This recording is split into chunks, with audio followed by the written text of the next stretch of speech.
Suna sebelundufa Sunkaba punta saime Onse no kakate lilundu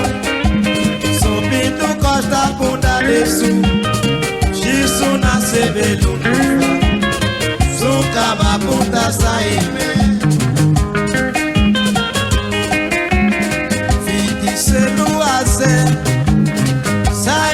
Bebe sangi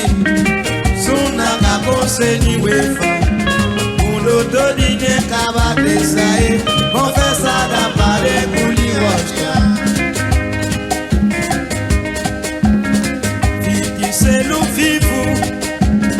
Saish ka bebe azu sangi Ila kasubli balansa Ovune ni basudite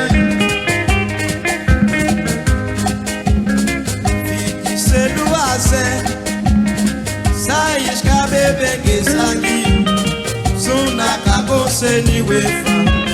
Mundo todine kaba desae Confessa da pare kuli wachka Fiti selu vivu Saish ka bebe azu sangi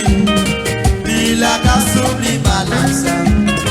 Ovune ni basudite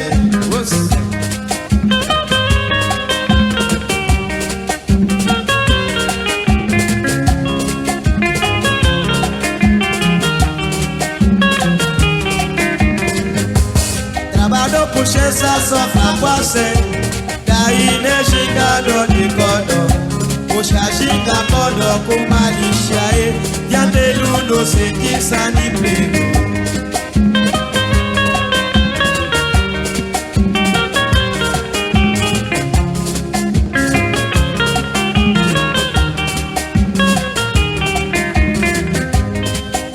Puxença sofra quase